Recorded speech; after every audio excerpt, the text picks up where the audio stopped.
আমার কি হবে আল্লাহ গো? আর কত পরীক্ষা নিবা তুমি আমারে মাফ করো আল্লাহ। তুমি নিজের জন্য তো কিছুই করতে পারলাম না, বাবা মায়ের সেবাই তো একটু করি। আমার এত কেন কষ্ট দাও আল্লাহ? কি হলো, তুমি কাঁদছো কেন? সেটা তোমার না জানলেও চলবে।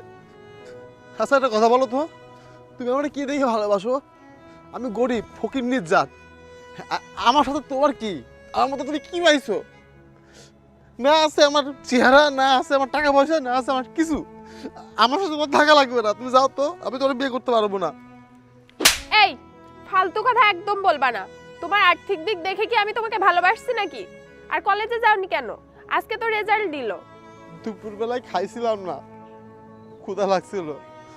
ফুটপাতে ভ্যান রাখা নিষেধ, ওই জায়গায় ভ্যান রাখছিলাম।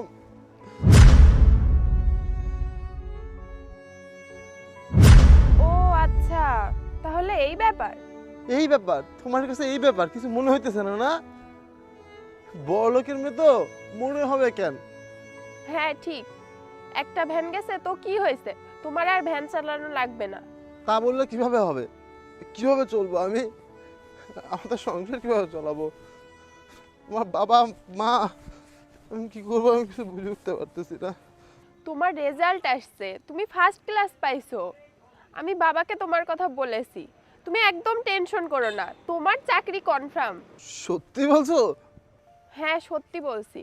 আমি বড় ছেলে নাটকের মতো মেহেজাবিন না, কিন্তু হতে তো আর দোষ নেই।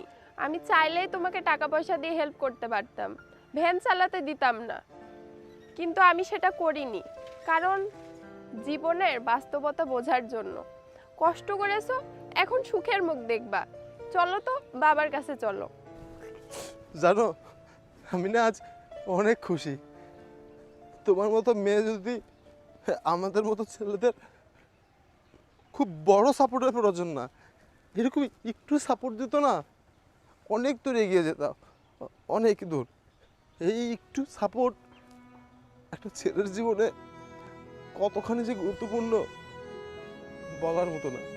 আল্লাহ, আমার এই কলিজাটারে আমার কাছ থেকে কখনো দূরে সরাই নিও না।